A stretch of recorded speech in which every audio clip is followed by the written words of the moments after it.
before she passed away, I asked her, why did you want this theater so much? And so she said, I think it's because when I was in middle school, I had a girlfriend whose father owned a movie theater. And I just thought it was the coolest thing when she would invite all of her girlfriends to come watch a free movie. Mm-hmm. And I remember going to the theater and thinking, one of these days when I grow up, I'm going to own my own movie theater. Wow. My parents are Korean immigrants. They immigrated in 1971. They saved every penny that they could so that they could buy their own business. My mom fell in love with the theater, and my mom's gone now, but I feel a loyalty to keep her dream alive. My mom's the one who installed all the neon. She loves neon, and this part is her touch. I don't want to change anything about it.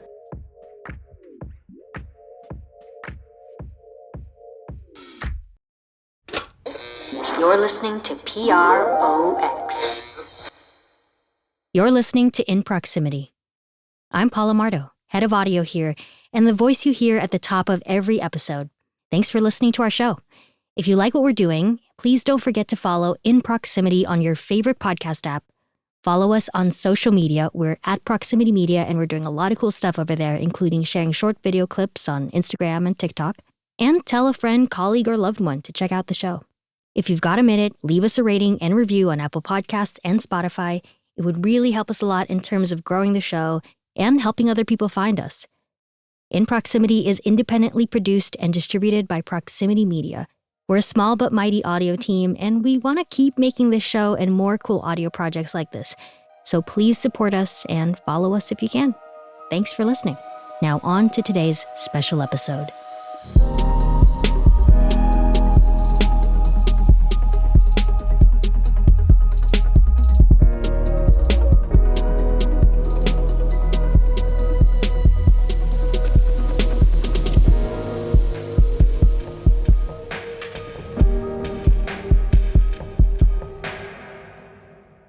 We talk a lot about making movies on this show, but what about watching movies?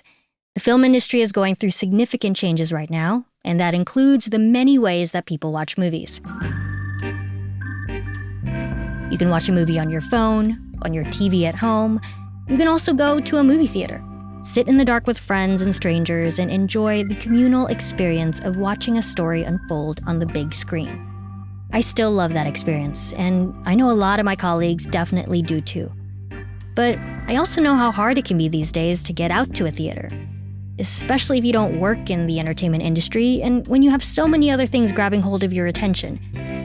On today's very special episode, we wanted to do something different and zoom in on the theatrical movie experience, and specifically the independent movie theater experience. Not the big cinema chains, but the local mom-and-pop independent theaters. What's it like to own and operate an independent movie theater today? Who goes to indie movie theaters and why? And what does any of this mean for the future of movies and watching them in theaters?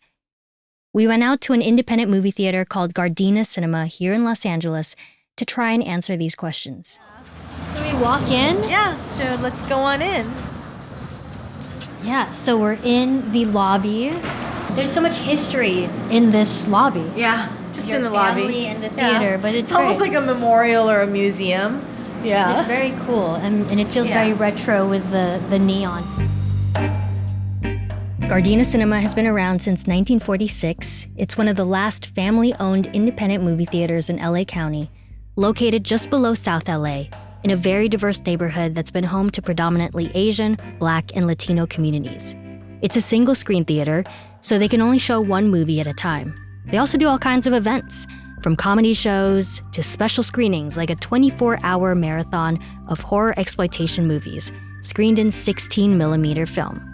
That's an actual event they did last summer, and if you don't know what horror exploitation is, you can look it up, but essentially it's a horror subgenre of exploitation films, which are usually low-budget movies that exploit current anxieties and trends in ways that can be quite gory, graphic, and mental. So naturally, I sent some of our In Proximity production team to check the movie marathon out. Our associate producer, Celine Mendiola, reported from the scene and produced this piece.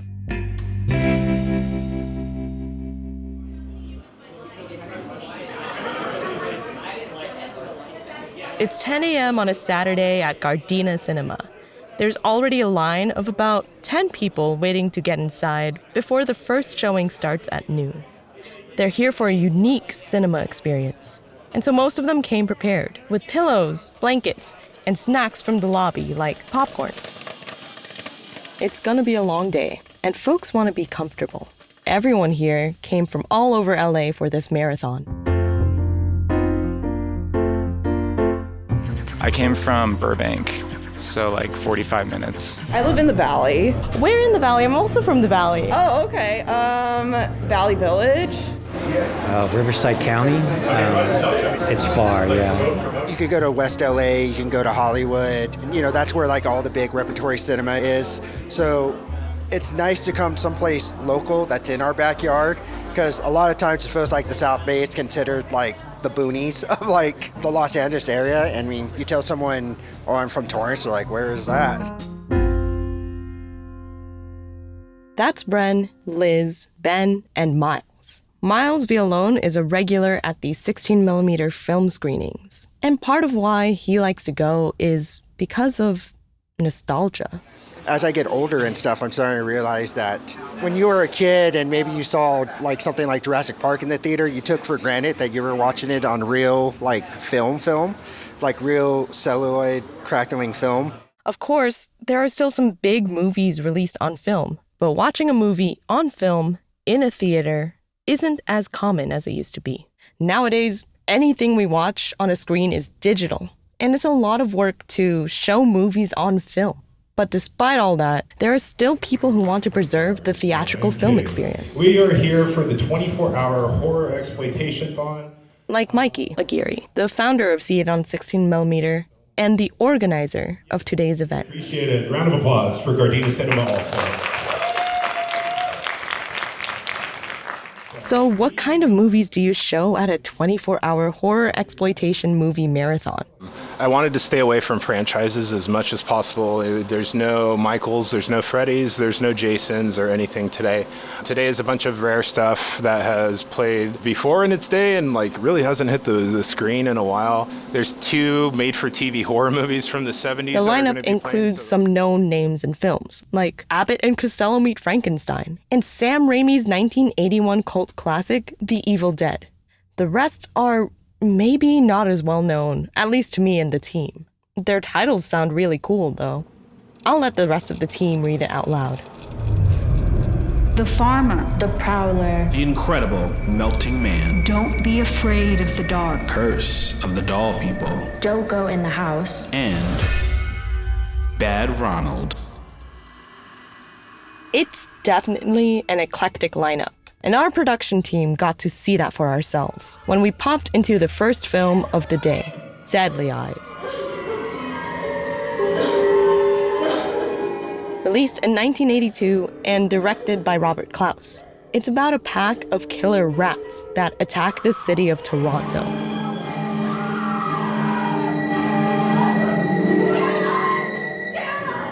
There are a lot of jump scares, a lot of awkward dialogue. Mr. Harris? I think I'm falling in love with you. And a lot of rats, which I later learned were actually just all wiener dogs with rat costumes on. The movies screened today range from cult classics to B-movies and rare prints that were never screened before. Some of them are a little absurd, like Deadly Eyes, but overall, they're entertaining and fun. And that's pretty much what everyone is here for. When you see it on real film, it's special. Miles from the lobby again.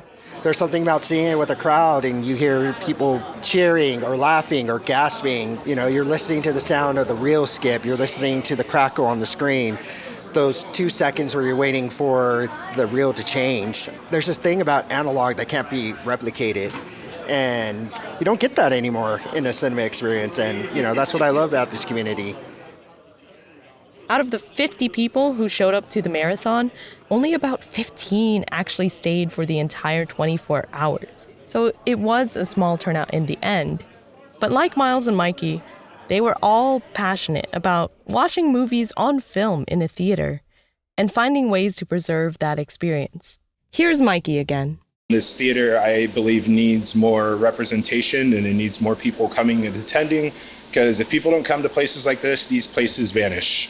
I enjoy the theater experience. I enjoy the communal experience. And like places like Gardena, Judy is fighting to keep open to be able to preserve all that, which is truly special. If you love movies, you go to the theater to go watch them with other people.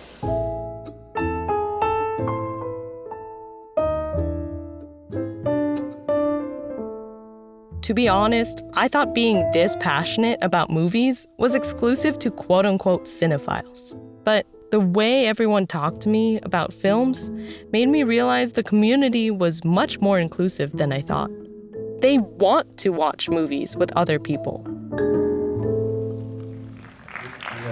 Little lady running around, Judy, is one of the hardest workers I have ever met, and she is keeping this all together and this dream alive to share with all you guys. So thank you, Judy, for having us. And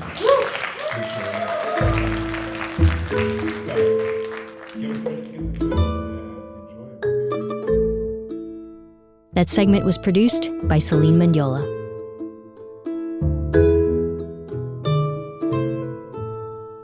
The turnout for that event may have been small, but just a few nights before, Gardena Cinema had its first sold-out show since 2004's The Passion of the Christ. It was a comedy show with the comedian Bill Burr. I met owner Judy Kim at the theater earlier that day, and we sat inside the beautiful 800-seat auditorium to talk about how she's navigating the challenges of running an independent movie theater today.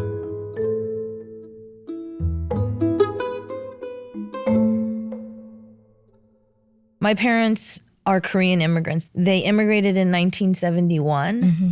My parents are from an area of South Korea that's historically has had a lot of discrimination. Mm-hmm.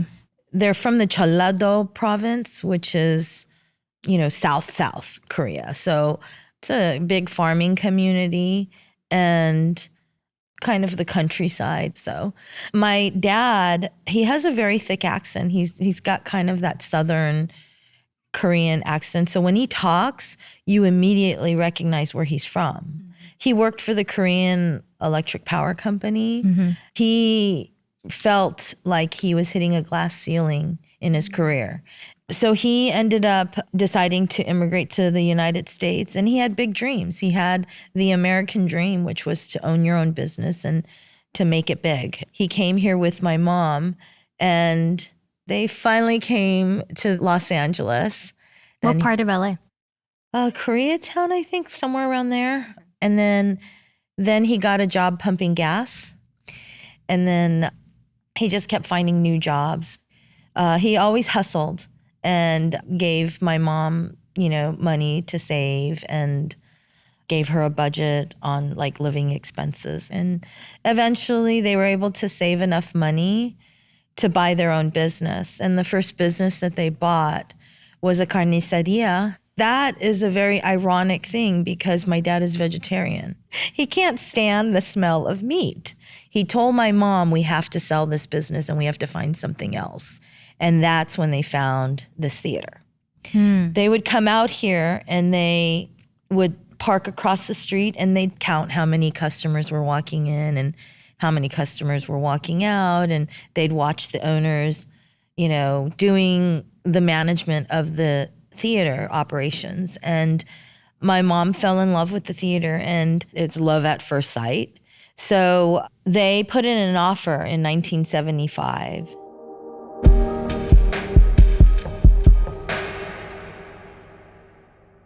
You grew up here, basically. Basically, yeah. And this is home. We're in the theater right now, actually. Mm-hmm. So do you have memories in this space? Oh, of course. I remember everything. Can you share a couple? Sure. So when my parents took over, they played movies every week, different movies. They noticed that the Rhodium down the street, which is a drive-in cinema, they would show Spanish language movies every Wednesday, and it would be packed. And then they realized, hey, there's a market out here for Spanish language movies. So my mom told my dad, we should just go Spanish language 7 days a week. My mom was the shot caller. Basically, whatever she said goes. So she wanted to go 7 days a week Spanish. That's what we did. And because of that, we started to build a Spanish clientele. And at the time, we were called Teatro Variedades, which is variety theater. And we got approached by a promoter, a Spanish language promoter who did live shows. And he would go to Mexico City, bring all the talent from Mexico City up to Los Angeles, and they would perform here.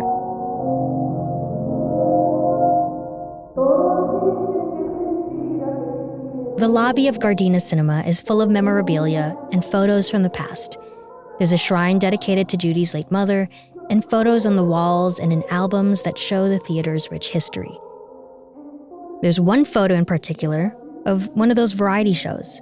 The auditorium is packed, with happy faces watching singing performers on stage. It's a lively and crowded audience, so different from most nights at the theater today. And there, at the edge of the stage, is little Judy Kim, maybe about 7 or 8 or so. Her elbows are on the stage as she gazes up at the performers, almost bored and acting like she owns the place. Well, at least her parents did. Judy didn't plan on staying in the family business. She went to the East Coast for college and had dreams of becoming a Broadway producer in New York City. But when her parents called her in the 90s to come back and help, she did. She's been there ever since, now running the place herself with some volunteers and her dad helping here and there with repairs. Over the years, she's seen the theater through many ups and downs. The pandemic was tough, but when the studios rebounded and rolled out big event films again, Judy was able to program them in her theater, and they did well. In 2023, she screened Barbie, Super Mario Brothers, and Blue Beetle. But when the SAG and WGA strikes hit later that year, movie studios pushed back release dates for some of their biggest films. There was no product to put on Gardena Cinema's single screen. This was a make-or-break moment for the theater, and Judy was forced to rethink her business model or risk losing everything. So that double strike kind of put a pause on any new releases. Yeah. So we were planning on showing Dune in November when it was going to come out, and it ended up getting pushed out to March of the following year. And by that time, we were like, what do we do? You know, I was talking to my volunteers, and they told me you should just book old movies, do the classics and keep running those. So I did, and because the terms were more flexible, I was able to close Monday to Thursday so that I could take care of my 84-year-old dad and catch up on some bookkeeping and do work at home. And then I would open Friday, Saturday, Sunday with classic movies, repertory titles, and old titles. So by doing that, I found that I tapped into a totally different market than my first run movies. And it's different crowds, and they love movies, and they have a deep appreciation for old stuff, including old theaters. So when people come here, they're like, oh, this is great. And I'm like, wow, you like it? Because when I show my first run movies, there are people that will come here and be like, oh, can I have my money back? And I'm like, is everything okay? And they're like, oh, it smells funny in there. It's an old theater. I'm sorry, we smell old.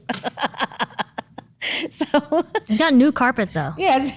Or at least updated. Updated carpets. But it's funny because, people want the latest and greatest new thing, the shiny bling bling place.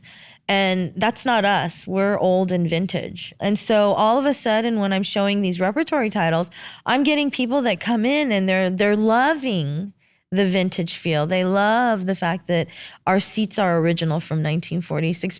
And my market seems to grow bigger. In the beginning, I only concentrated on a 5-mile radius because with first run movies, you go to the closest theater near you, right? Yeah. But with repertory, you have to go far away because it may not show again for a very long time, even at another theater.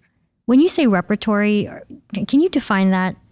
How do you define repertory? Repertory is basically a movie that's pretty much a year outside of its release date. Mm-hmm. It's no longer considered a new release. Got it. So when it's out of new release status, it now goes into the repertory status. And repertory is basically a library of titles that a studio owns, and they can license out the titles to theaters for theatrical licensing for a fee. Mm-hmm. So and it's different terms than like a first run new release. Exactly. So when we were operating as a first run movie theater, I knew the basic terms of most movie studios. A lot of people don't understand that first run movies have very onerous terms. Number one, they have to show clean, meaning that you're not allowed to share the screen with any other product. So if I have a brand new movie and I want to like maybe show a 2:00 kiddie movie, I'm not allowed to do that. I must show that brand new movie all day, every day, for a minimum of 3 weeks. Wow. Yeah. So that was typical. But I mean, now, like sometimes as a single screen, I could probably get away with doing a 2-week run. Mm-hmm. But for the most part, I knew that if I did a first run movie, I had to hold it for 3 weeks. What does that mean for me as a single screen movie theater? It means I only see my patrons once a month. If that, because that's only assuming that they'll come back for the next movie I show. Yeah. If they don't like the next movie I show, I may not see them for months. And then if they're out of the habit of coming to our theater, they may end up going into another theater and going to that because that becomes more familiar, more comfortable. It becomes part of their habit. So then we start to lose patrons because we are not able to show the variety of movies that the multiplexes are able to do. Yeah.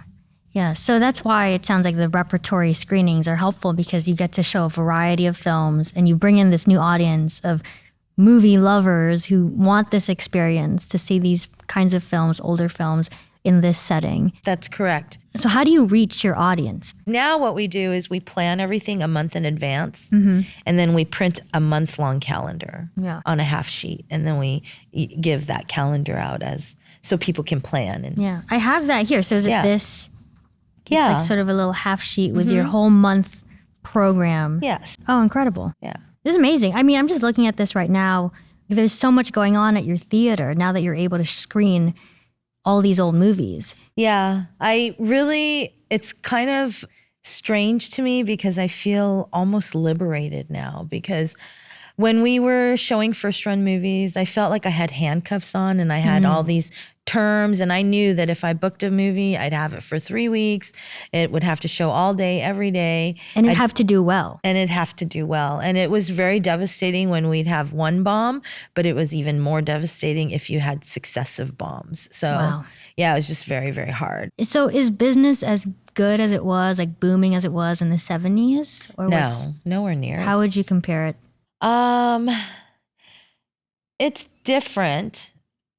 I'd say like some weekend, depends on the show too. Like I can never tell what movies are going to do well and what movies aren't going to do well. But for the ones that do well, like Nightmare on Elm Street 4 and 5, that did very well. But we had talent here also. That's another thing is when I have talent support, it makes a really big difference. Like because people, they want something special. And that's what I've learned about doing these events is that you have to eventize things to bring in a crowd. I remember we had a Killer Clowns from Outer Space event here, and it was fantastic. I have to give a special thanks to John Massari, who is the composer of the score for that movie, and he helped me get the talent. Like we had the Dickies play before the movie started, and they played the theme song to the movie. And I had a local punk band play beforehand. We had a costume contest, so people came in dressed like clowns, like the Killer Clowns. And John Massari did his music beforehand, and he did giveaways, and he handled the costume contest. It was fantastic. It was such a fun event. And when you have that kind of energy and people who love a particular movie, they find their own people. Like it really enhances the sense of community for people who love that movie. So when that happens, it's an incredible experience and it's electrifying for me. So if I can do more of those, that would be great. It's really hard though, because there's just so many, I'm only one person and I'm trying to do everything. I was going to say, what is your day-to-day like, if you can just quickly list some of the things?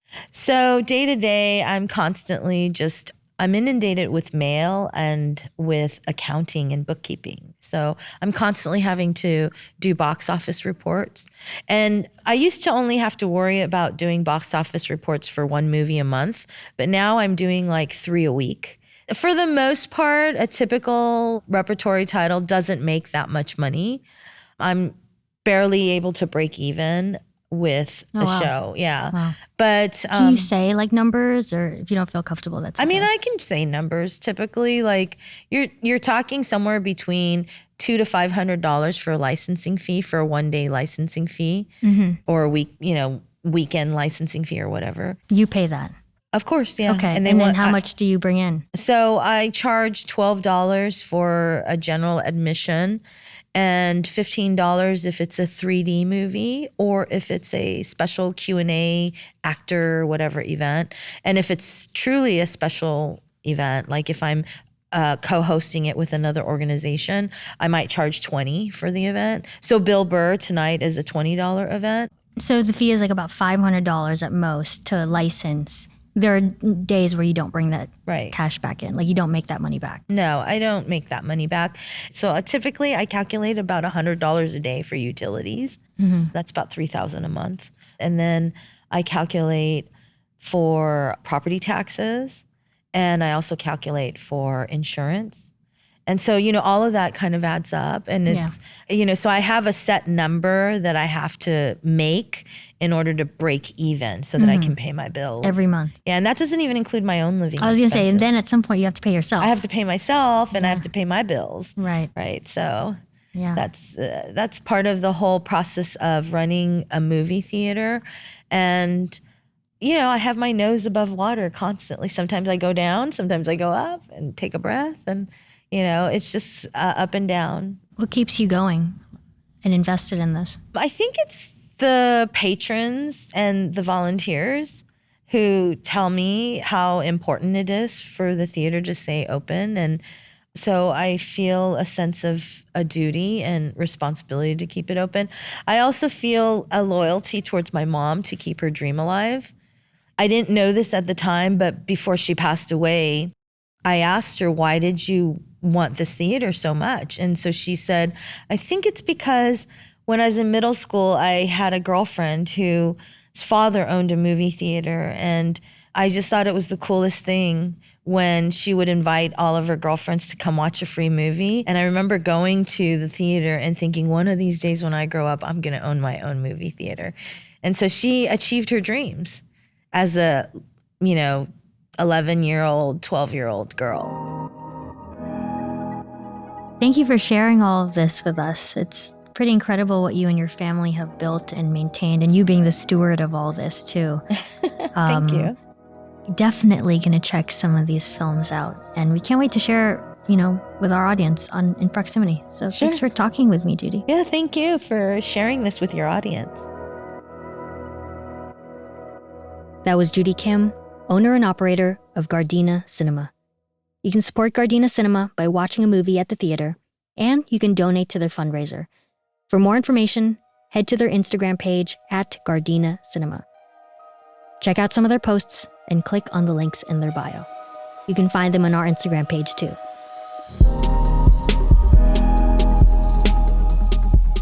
In Proximity is a production of Proximity Media. If you like the show, help us spread the word. Send a link to your friends, colleagues, and loved ones. Follow, rate, and review In Proximity on Apple Podcasts, Spotify, or your favorite podcast app. And follow us on social media. We're at Proximity Media on Instagram, TikTok, Threads, and Twitter. To learn more about us and read episode transcripts, head to proximitymedia.com. In Proximity executive producers are Ryan Kugler, Zinzi Kugler, Sevo Hanyan, and Paola Mardo. That's me. Our theme song and additional music is composed by Ludwig Göransson. This episode was produced by Celine Mendiola and edited by Celine Mendiola, Judy Bell Camangyan, and me. Caitlin Plummer is our producer, Celine Mendiola is our associate producer. Our editors are Cedric Wilson and Judy Bell Kamangyan. Ken Nana is our sound designer and mix engineer. He also provided additional music. Isabella Miller is our production assistant. Alexandria Santana is our social media coordinator. Special thanks to all the other folks who helped make this show possible, the whole Proximity Media team, and to you for listening to In Proximity.